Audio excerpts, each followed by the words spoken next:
동시대의 가장 유명한 사람이 이 강연을 듣기 위하여 수많은 사람들이 먼 거리를 마다하고 그 대학교에, 그 강당에 다 몰렸습니다. 수천 명의 사람이 자리에 앉아서 길을 쫑긋 세웁니다. 처칠에게는 생애 최고의 연설을 앞둔 순간이었고, 자신의 전생에 걸쳐서 찾아낸 깨달음을 전할 수 있는 순간이 된 겁니다. 우리와 같은 박수가 터져 나오고 처칠이 앞에 나와 연단에 딱 서게 되었습니다. 그리고는 짧게 이렇게 말했습니다. 여러분, Don't give up. 결코 포기하지 마세요. 아주 엄숙하게 짧게 이 말을 연설하고 난 다음 의자로 다시 되돌아가서 앉는 겁니다. 놀란 학생들이 침묵 속에서 이게 연설이 다 끝났나 그런 생각으로 놀라 있을 때 처칠은 완벽한 그 타이밍을 맞추어 다시 자리에 의자에서 일어나 연단으로 다시 걸어 나와서 다시 이렇게 말합니다. 절대 포기하지 마세요. 힘주어 말합니다. 부적절한 반응을 일으킬까 싶어서 청중들은 처칠이 다시 자기 자리로 돌아갈 때까지 결코 삐걱거리는 소리도 내지 않고 조용하게 있습니다. 그러더니 처칠이 다시 연단으로 돌아와서 5번이나 이렇게 말합니다. 여러분, 결코 포기하지 마세요. 결코 포기하지 마세요. 결코 포기하지 마세요. 결코 여러분 포기하지 마세요. 절대로 포기하지 말라는 이 짧은 이 말을 5번이나 한 후에 그는 이제 청중이 자신의 요점 다 느꼈다 싶은 생각이 들자 처칠은 연단에서 벗어나 의자로 가서 그 자리로 돌아갔습니다. 청중은 한참 뒤에 진짜 연설이 다 끝난 걸 알았습니다. 물론 너무나 짧은 그 연설 속에 불만을 터뜨리는 사람들이 있었습니다.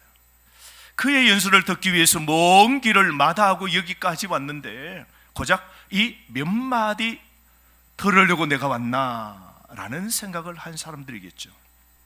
하지만 여러분, 처칠이 당시 왜 그랬는지 그의 전기를 읽어보면 쉽게 이해할 수 있습니다. 독일의 전투기가 날마다 런던의 하늘을 가로지르면서 대대적인 공습 폭탄을 투하했습니다. 여기저기에서 건물이 터지고 사상자들이 생기게 되었습니다. 많은 시민들이 폭격 속에서 부상을 입고 희생되었습니다. 영국은 그야말로 독일의 폭격기를 통하여서 회생 불가능한 상태가 되었습니다. 매일 밤마다 전투기들이 유령처럼 출몰하여서 그들을 영국의 시민들을 불안에 떨게 만드는데요, 날마다 사상자들이 계속해서 일어납니다. 그러자 이 참담한 희생을 더 이상 두고 볼 수 없었던 강요와 참모들이 처칠에게 말합니다. 항복을 하자고, 그 항복의 요구를 처칠에게 요구합니다. 그의 친구들조차도 처칠 때문에 무고한 시민들이 죽어나가고 있다면서 강력하게 친구들도 비난하는 겁니다. 하지만 처칠은 항복을 하면 영국은 더 큰 희생을 치러야 되는 것을 알았습니다. 그는 독일의 정투기가 날아다니면서 폭격을 퍼볼 때마다 그 주먹을 휘두르면서 하늘을 향하여 이렇게 말했습니다. 나는 절대로 포기하지 않을 거야. 나는 절대로 포기하지 않을 거야. 절대로, 절대로, 절대로. 숱한 난관을 극복해온 노년의 처칠에게 포기해서는 안 된다는 이 메시지는 그 누구보다 간절했던 것이죠. 여러분, 우리 모두는 언제든 실수할 수 있습니다. 좌절할 수 있고요, 무너질 수 있고요, 넘어질 수 있고요, 건강을 잃을 수도 있습니다. 하지만 그것은 큰 문제가 되지 않으며 어떻게든 해결책을 찾아낼 수 있는 겁니다. 그런데 포기는 전혀 다른 차원의 문제입니다. 포기를 하면 모든 것이 그것으로 끝입니다. 포기는 모든 것을 종료합니다. 심리학자들의 연구에 따르면 한 번 꿈을 포기한 사람은 새로운 꿈을 꾸지 않을 확률이 매우 높다고 그럽니다. 그러므로 꿈꾸기를 포기한 사람은 살아있기를 포기한 사람입니다. 꿈꾸기를 포기한 사람은 살아있기를 포기한 사람이죠. 오늘 이 본문에 보면 정말 꿈꾸기를 포기한 한 사람이 나옵니다. 아니, 살아있기를 포기한 한 사람이 등장합니다. 그런데 그 한 사람, 꿈과 살아있기를 포기한 그 한 사람, 그를 설득하시는 하나님의 그 열심을 오늘 우리는 볼 수 있습니다. 오늘 꿈꾸기를 포기한 그 사람이 누굽니까? 모세입니다. 그런데 그 모세를 향한 하나님의 외침이 처칠과 같이 오늘 이 아침 느껴집니다. 그 하나님은 모세를 향하여 나는 너를 절대로 포기하지 못해. 난 너를 절대로 포기하지 않을 거야. 넌 할 수 있어. 너는 할 수 있어. 내가 도와줄게. 너는 절대로 포기하지 마라. 내가 다 도와줄게. 계속해서 말씀하시는 그 하나님의 마음을 우리는 오늘 이 본문을 통하여 볼 수 있습니다. 여러분, 애굽에서 종살이하는 이스라엘 백성을 구하기 위해 하나님께서 모세를 지도자로 애굽의 바로에게, 이스라엘 백성들에게 하나님은 보내시고자 지도자로 쓰시겠다고 그렇게 했을 때 모세는 스스로 자신에게 그럴 능력이 나에게 없다고 생각합니다. 아무리 보아도 모세 자신에게 나라를 구할 만한 능력이 자기에게 없습니다. 나이가 지금 80입니다. 실력이 없다고 믿습니다. 그럴 지도자의 능력이 없다고 모세는 스스로 포기합니다. 그리고 그 포기를 하나님 앞에 선언합니다. 모세가 지도자로서 바로 앞에 나서면 바로뿐만 아니라 이스라엘 백성들조차도 자신을 인정하지 않을 것이라고 변명하자 오늘 하나님께서 모세에게 이렇게 말씀하십니다. 나는 충분히 할 수 있어. 포기하지 마. 나는 충분히 할 수 있어. 내가 다 도와줄 거야 라고 그렇게 말씀하십니다. 모세가 지도자로 나서기를 포기하지 않도록 하나님께서 세 가지의 표징을 보여주십니다. 놀라운 일을 모세에게 보여주십니다. 오늘 본문 2절부터 여러분 5절 말씀에 보면 그 첫 번째 하나님이 표적을 보여주시는데요, 지팡이가 뱀으로 바뀌어지는 사건입니다. 2절 말씀에 내 손에 있는 것이 무엇이냐? 하나님 묻습니다. 너의 손에 있는 것이 무엇인가? 그때 모세가 뭐라 그럽니까? 지팡이 하나 있습니다. 제 손에 딱 쥐고 있는 것 지팡이 하나밖에 없습니다 라고 말합니다. 그럴 때 여호와께서 그 지팡이를 어떻게 해요? 땅에 던지라. 그 지팡이를 땅에 놓아라 라고 말합니다. 던졌더니 그것이 뭐가 됩니까? 뱀이 됩니다. 여러분, 지팡이 바짝 마른 그 나무 지팡이를 던지자 그게 뭐로 바뀌어요? 아주 무시무시한 뱀으로, 코브라로 확 바뀌는 겁니다. 다시 한번 하나님이 모세에게 말씀하십니다. 그 꼬리를 잡으라. 뱀의 꼬리를 잡으라고 말씀합니다. 그래서 모세가 그 하나님의 말씀에 용기를 얻고 그 무시무시한 뱀의 꼬리를 잡았더니 뱀이 또 뭐로 바뀌어요? 지팡이로 바뀌는 겁니다. 여러분, 뱀이라는 것은 여러분 애굽 권력을 나타내는 상징적 동물입니다. 애굽의 절대 권력인 바로가 가지고 있는 그 지팡이는요, 황금으로 만든 코브라의 모양의 이 금 지팡이입니다. 그리고 바로가 쓴 왕관의 최고 앞쪽에 코브라 뱀의 모양이 이렇게 딱 앞에 새겨져 있습니다. 성경에 보면 뱀은 사탄의 세력, 사탄의 권력을 상징하죠. 이스라엘 백성을 압제하는 애굽의 왕권을 상징합니다. 애굽의 권세도 하나님께서 이렇게요, 지팡이로 만들 수 있음을 하나님께서 보여주고 계시는 것이죠. 즉 바로와 애굽의 상징인 뱀, 즉 하나님이 바로의 왕권을 제압하실 것을 미리 보여주십니다. 여러분, 뱀을 잡으면 마른 지팡이도 변하듯이 뱀 같은 바로도 하나님이 뭐로 만드신다고요? 지팡이로 만드실 수 있는 분이 누구시라고요? 하나님이십니다. 그래서 모세에게 말합니다. 걱정 말라고.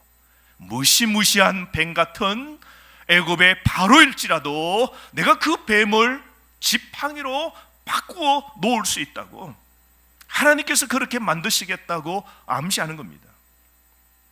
사랑하는 성도 여러분, 하나님께서는 하찮은 지팡이라도 하나님의 지팡이 되게 하십니다. 하나님이 쓰시고자 하시면 특별하게 귀하게 마른 막대기도 쓰임받게 되는 겁니다. 모든 게 여러분 그러므로 하나님의 주권에 달려있는 겁니다. 애굽의 권력도 누구의 손에 달린 겁니까? 하나님 손에 달려있음을 보여주는 겁니다. 애굽의 권력도 인간의 최고의 그 부귀도 하나님 손에 달려있음을 말씀합니다. 그러므로 여러분, 하나님의 나라와 권세가 하나님 뜻에 달려있는 겁니다. 물론 우리의 삶도 누구에게 달려있는 겁니까? 하나님입니다. 막대기를 하나님께서 뱀으로 만드시듯 살아있는 생명처럼 만드시듯 오늘 마른 막대기 같은 우리를 쓸모있는 막대기로 만드시는 분이 하나님이십니다. 근데 보면 하나님은 그 뱀의 꼬리를 잡으라 그럽니다. 여러분, 뱀을 잡을 때 여러분 목을 잡아야 물리지 않죠. 그런데 여러분, 참 인간의 상식을 벗어난 이 배치되는 그런 하나님 명령, 오늘 뱀의 꼬리를 잡으라 그럽니다. 그런데 여러분, 한 가지 깨닫는 것은 하나님의 그 명령, 그 하나님의 권능, 그 말씀을 우리가 믿는다면, 하나님의 권능이 함께하면 어떤 난관도 방해물도 제지할 수 있음을 오늘 보여주고 있는 것이죠. 그 어떤 것도 여러분 하나님의 말씀, 하나님의 권능으로 우리는 다 극복할 수 있는 겁니다. 여러분, 오늘 하나님이 모세에게 물었습니다. 뭐라고요? 너가 가진 게 무엇이냐라고 물었습니다. 근데 뭘 가졌다고요? 바짝 마른 지팡이 하나였습니다. 근데 여러분 가만히 보면 모세에게 하나님이 이렇게 물은 것이요, 너 인생에 지금 가진 게 뭐냐 물으신 겁니다. 애굽의 지도자로 이제 가서 바로 앞에 서야 됩니다. 장정 60만 명 이스라엘 백성들 앞에 그들에게 하나님의 비전을 선포하고 이제 하나님이 여러분을 구원하신다고 이 놀라운 하나님의 비전을 선언해야 됩니다. 근데 하나님이 먼저 모세에게 묻습니다. 너가 가진 게 무엇이냐? 여러분 가만히 생각해 보십시오. 모세가 정말 가진 게 무엇입니까? 빠른 세월 앞에 40년의 인생을 광야에서 다 보내버린 80된 이 모세야말로 마른 막대기 같지 않습니까? 이게 모세의 현실입니다. 하지만 하나님은 하찮은 지팡이 같은 모세를 들어 서시겠다고 하나님이 말씀하고 있는 것이죠. 그리고 하나님은 바짝 마른 이 하찮은 지팡이 같은 모세와 코브라 뱀 같은 이 무시무시한 어마어마한 바로 같은 오늘 이 애굽의 권력, 이 코브라와 오늘 하나님이 싸우시도록 오늘 만드시는 거 보십시오. 오늘 이 싸움 누가 이기겠습니까? 바짝 마른 지팡이와 뱀의 이 코브라, 이 두 개의 싸움을 대결하도록 만드시는 분이 누구십니까? 하나님은 그래서 누굴 쓰시겠다는 겁니까? 바짝 마른 모세의 인생을 들어서 애굽의 그 뱀 같은 무시무시한 절대 권력을 하나님이 넘기시겠다고. 하나님께서는 소심하고 겁쟁이고 쉽게 포기하는 모세에게 무시무시한 뱀을 잡으라고 말씀하시면서 그 뱀의 꼬리를 잡으라고 말씀하십니다. 여러분, 하나님이 말씀하시면 하나님의 그 말씀의 능력이 모세를 변화시키듯 우리의 삶을 변화시키는 겁니다. 여러분, 우리도 마찬가지입니다. 오늘 이 아침 하나님이 여러분에게 물으실 겁니다. 너 인생에 가진 게 무엇이냐라고 오늘 이 아침에 물으실 겁니다. 가진 게 변변찮고 소심해질 수 있고, 내 인생에 지금 나이까지 내가 뭘 했나, 뭘 거두었나, 지식은 얼마나 내가 습득했나, 내가 얼마나 건강을 유지하고 있나, 내가 얼마나 많은 물질을 갖고 있나, 내 가정은 다 평안한가, 이런 거 생각해 보면 우리는 가진 게 별로 없는 것 같아요. 더 많은 사람, 더 많이 알고 더 많은 걸 소유한 사람 앞에 서면 우리는 소심해지기 쉽습니다. 그럴 때 우리는 인생의 꿈을 짓고 싶죠. 그래서 난 할 수 없다라고 그렇게 생각이 듭니다. 하지만 하나님은 그런 우리를 이 아침에도 격려하시고 말씀 주시고 무엇이든 할 수 있는 사람으로 변화시켜 주실 것입니다. 사랑하는 성도 여러분, 오늘도 이 아침 주님, 그 주님의 말씀을 의지하면 인생이 지금 위협스럽고 두렵고 어려운 문제가 있고 낙심되는 문제가 있을지라도 뱀의 꼬리를 잡을 수 있도록 하나님이 해주실 것입니다. 믿으시면 아멘. 그러므로 여러분, 이 어려운 문제를 내가 어떻게 푸나, 이 힘든 이 문제를 어떻게 푸나, 이 가정의 이 어려운 현실의 경제적인 문제도 어떻게 푸나, 내 건강은 어떻게 이게 다시 회복되나, 겁이 날 것 같지만 말씀을 의지하면 능력과 힘이 있어서 모세처럼 하나님이 우리의 문제를 해결해 주실 겁니다. 그러므로 여러분, 오늘 이 아침 담대한 믿음으로 사는 저와 여러분 되시기를 주의 이름으로 축복합니다. 그리고서도 하나님은 이 한 가지로 되지 않자 하나님은 6절부터 8절 말씀 보시면 두 번째로 하나님이 표징을 보여주십니다. 하나님께서 모세에게 이렇게 말합니다. 너 손을 어디에 넣으라고요? 가슴에 이렇게 한번 넣어보랍니다. 너의 이 손을 가슴에 한번 넣어보라고 말씀하시자 손을 넣었더니 내니까 무엇으로 바뀌어요? 손이 하얗게 돼버려요. 나병의 병이 걸려버린 겁니다. 여러분, 나병이라는 것이 우리 몸속에 빨간 적신호 바이러스죠. 이 나병이라는 것은 바른 번역은 악성 피부병입니다. 그 멀쩡한 손을 가슴에 넣고 끄집어내었더니 어떻게 바뀌었어요? 악성 피부병으로 바뀌어버린 겁니다. 손이 흰 눈처럼 하얗게 돼버렸어요. 여러분, 우리 사진하는 게 이게 황토색인데요, 이게 하얀색으로 그냥 피부가 완전히 죽어 말라버린 겁니다. 이 병은 멀쩡한 사람을 끔찍하도록 만들어버리죠. 나병은 마치 애굽에서 나병 환자와 같이 처참한 인간 같지 않은 노예 생활을 보내고 있는 이스라엘 백성들의 현실을 상징하고 있는 듯합니다. 여러분, 손은 능력이죠. 하나님의 손, 그건 하나님의 능력을 나타냅니다. 그런데 손에 문제가 생겼다는 건 뭡니까? 능력에 문제가 생겼다는 것이죠. 멀쩡하던 그 손이 갑자기 어떻게 해요? 손쓸 수 없는 부정한 손으로 시들어버린 겁니다. 손에 나병이 생긴 것처럼 여러분, 모세는 40년 동안 시들어버린 사막 광야의 인생의 삶을 살아야 했습니다. 능력도 없이 이름도 없이 빛도 없이 바짝 말라버린 인생이었습니다. 미디안 광야에서 양치기로 삶을 긴 세월로 보냈습니다. 모세는 정말 나병 환자가 걸린 사람처럼 고통스러운 삶을 그렇게 광야에서 살아갔습니다. 그렇게 나병, 이 독한 악성 피부병에 걸린 그 손입니다. 그런데 하나님이 다시 말씀하십니다. 그 손을 어떻게 해요? 다시 집어넣어라 말씀하십니다. 가슴에 집어넣었다가 다시 폼에서 끄집어내었더니 어떻게 되었어요?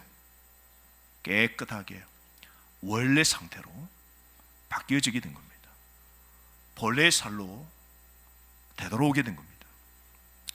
여러분, 나병에 걸린 그 손이 품에 들어가서 하나님 명령대로 순종하고 끄집어내었더니 다 나은 것처럼, 모세처럼 능력 없이 버려지는 듯한 삶을 살아갈지라도 하나님께서 품에 안아주시면 원래 상태로 하나님이 되돌려 놓으심을 여러분 믿으시기를 바랍니다.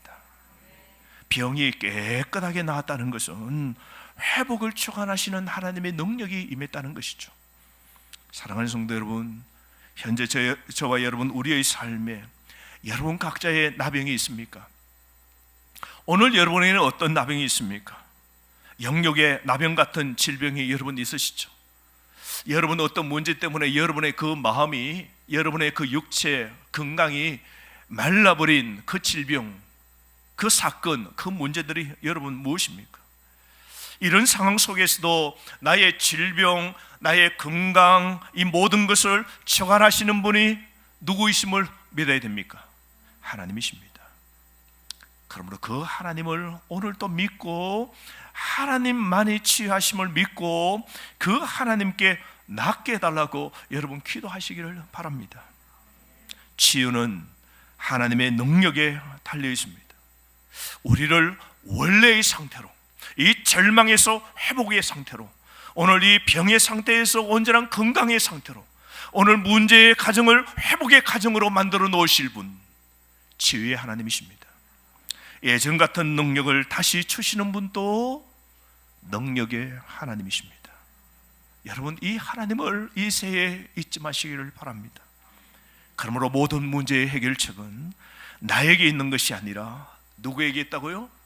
하나님께 있음을 이 아침 믿으시면 크게 아멘. 그렇습니다.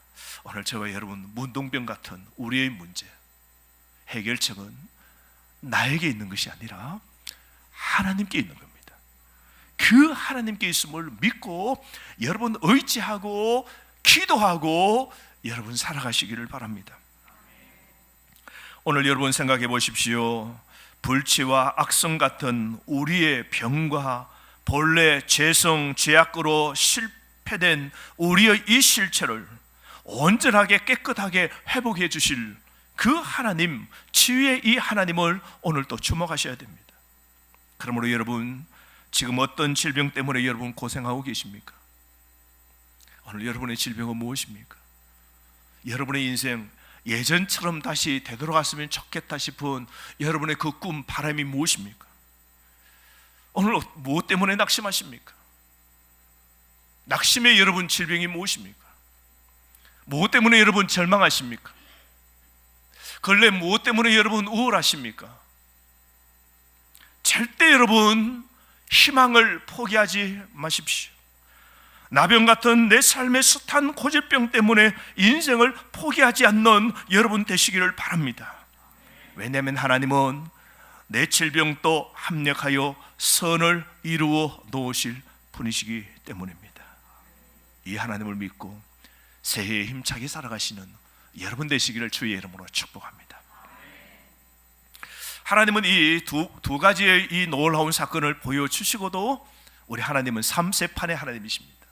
세 번째로 하나님은 또다시 모세에게 이렇게 말씀하시는데요, 애굽의 그 바로에게 가랍니다.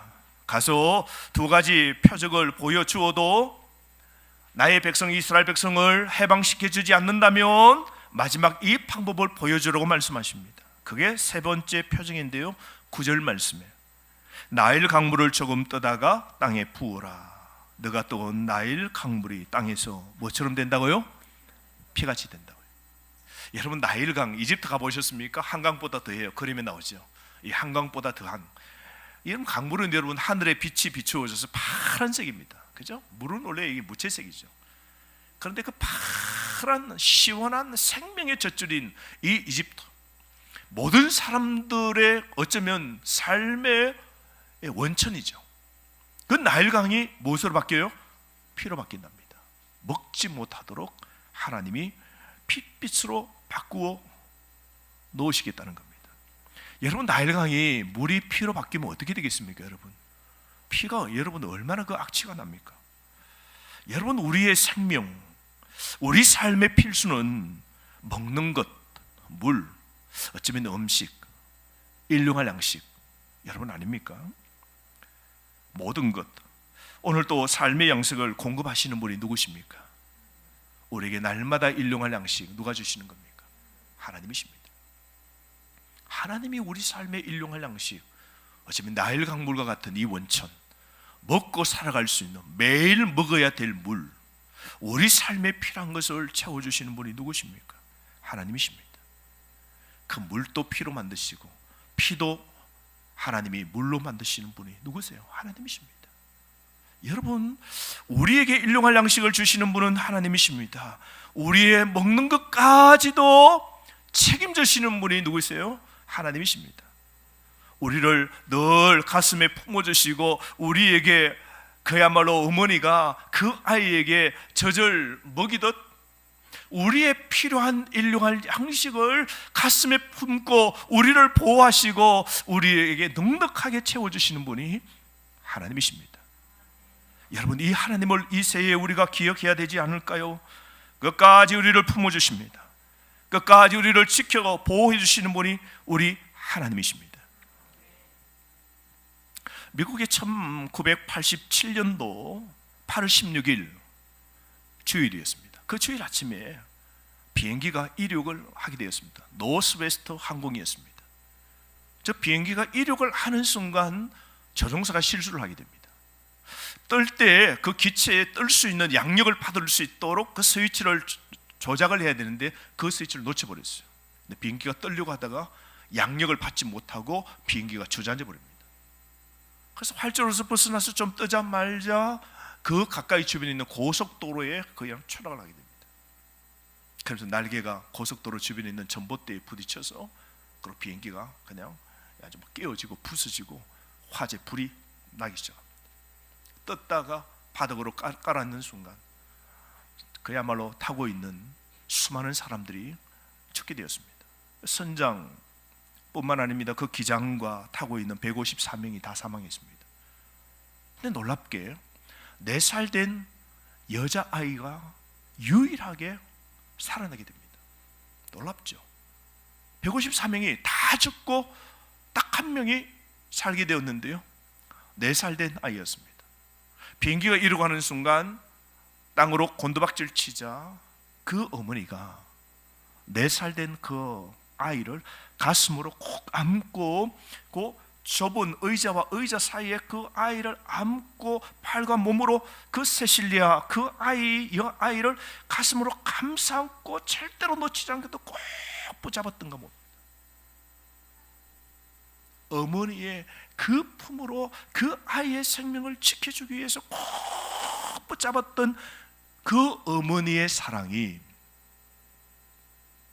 4살짜리 세실리아 여아이를 살려놓게 된 겁니다. 참 놀라운 기적이 일어난 것이죠. 여러분, 오늘 이 아침에도 마찬가지입니다. 하늘에 계신 하나님이 우리 부모님이십니다. 우리 아버지께서 우리를 대하시는 방식이 이와 같습니다. 하나님은 오늘 이 아침에도 우리 인생을 감사하시고 곱게 안으시고 우리에게 필요한 것을 먹여주시는 분이 우리 하나님이십니다. 우리는 그래서 그분 안에서 우리의 인생은 안전한 겁니다. 이 새해 우리가 어디에서 안전을 누릴 수 있을까요? 하나님의 진정한 관심은 우리의 죄를 처벌하시는 것이 아니라 우리의 죄를 용서하시는 것입니다. 그 하나님의 팔은 계속해서 우리를 향해 뻗어 있습니다. 여러분 아셨습니까? 새해 1월 1일부터 오늘 구정 여기까지도 오늘 22일 사는 동안에도 하나님은 우리 인생을 손뻗으시고 여러분의 부부를, 여러분의 그 가정의 자녀를, 우리의 생업을, 우리의 가정을, 우리의 미래를 꼭 껴안아 우리의 인생을 책임져 주시는 분이 하나님이십니다. 하나님 우리를 위하여 전부를 희생하십니다. 그 아들을 주시기까지 전 삶을 던져 우리를 사랑해 주시는 분이 부모님 같은 아버지 하나님이십니다. 우리가 반항하고 우리가 죄를 짓고 우리가 하나님을 섭섭하게 하고 그래서 우리 그 하나님으로부터 멀어질 때에도 하나님은 우리를 계속해서 쫓아오십니다. 우리는 하나님으로부터 도망가면 가려고 계속 그럽니다. 죄를 짓는 게 하나님을 벗어나는 거죠. 세상으로 우리는 이미 새해 1월 1일부터도 또 세상으로 갑니다. 하나님을 등지고 도망갑니다. 죄를 짓고 세상으로 갑니다. 그런데도 우리 하나님은 계속해서 우리를 추적해 오십니다. 우리를 쫓아오십니다. 우리를 감싸 주시려고요. 우리 인생을 책임져 주시려고요. 보호해 주시려고. 하나님은 잃어버린 그 양을 찾기 위하여 나머지 양떼를 다 두고 떠나는 목자와 같습니다. 이것을 시편 기자는 경험하고 이런 고백을 하죠. 시편 139편 7절에서 10절 말씀. 하나님, 내가 당신의 영으로부터 어디로 갈 수 있습니까? 당신의 면전에서 어디로 내가 도망칠 수 있습니까? 내가 하늘로 올라가면 당신은 거기에 있습니다. 내가 바다로 저 깊숙한 곳으로 도망가도 주님은 그 바다에 계십니다. 내가 깊은 곳에서 침대를 만들면 주님은 거기에도 계십니다. 내가 새벽 날개를 타고 일어나 바다 저편 저 멀리 내가 가서 정착하면 거기에서도 주님의 손이 나를 인도하시며 주의 오른손이 나를 굳게 붙드시니이다. 여러분, 시편 기자는 하나님은 항상 저와 여러분을 찾고 계시고 항상 지금도 우리와 함께 하시고 항상 우리를 갈망하고 계시다는 것을 알았던 것이죠. 그 하나님의 사랑은 우리가 그분에게서 도망칠 때도 항상 우리를 쫓고 계십니다. 하나님으로부터 도망치는 것이 우리의 본성이죠. 우리는 하나님으로부터 도망치려고 그래요. 여러분, 하나님 은혜 가운데 있는 게 성서로 가까이 가면 갈수록 그게 은혜인데 복은 어디에 있는 겁니까? 하나님께 있습니다. 그래서 이스라엘 백성은 성서로 가야 복 있는 인생이 되죠.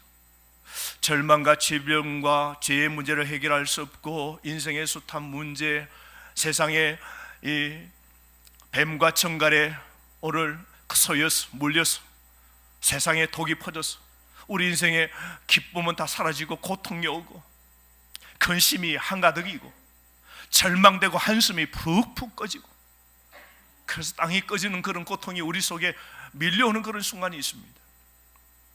우리 인생 정말 그때 회복할 수 있는 방법은요, 이스라엘 백성은 한가운데 그 성소로 하나님 가까이 갈수록 복이 됩니다.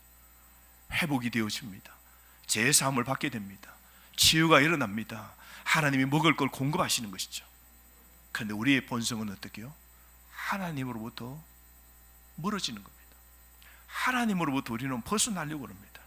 하나님으로부터 우리는 도망치려 하는 것이 우리의 본성입니다.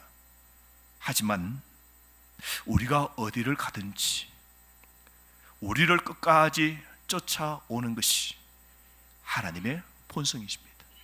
우리 하나님은요, 끝까지 우리를 찾아오시고 끝까지 우리를 쫓아오셔서 우리의 인생을 책임져 주시고, 아멘, 보호해 주시고, 아멘, 먹을 걸 주시고, 아멘, 길을 인도해 주시는 분이 하나님이십니다. 이게 하나님의 본성입니다. 이게 하나님의 넉넉한 끝없는 하나님의 사랑이죠. 사랑하는 성도 여러분, 오늘 구정으로 우리가 오늘 명절을 보내고 있습니다. 가만히 보면 우리 인생은 기복으로 가득 차 있습니다. 일이 항상 계획대로 진행되는 것이 아니죠. 새해 계획을 세워도 만사가 무슨 일을 만나든지 만사 형통 다 되기를 우리는 바라지만 우리 삶 속에 좌절과 짜증과 동요는 불가피하게 우리 삶 속에 일어납니다. 그러나 여러분 꼭 기억하십시오. 절대로 포기하지 마십시오. 절대로 포기하지 마십시오. 희망을 포기하지 마시길 바랍니다. 여러분 꼭 오늘부터 하나님이 주시는 그 희망, 하나님이 주시는 그 소망을 절대로 여러분 포기하지 않는 하나님의 자녀 되시기를 바랍니다. 결코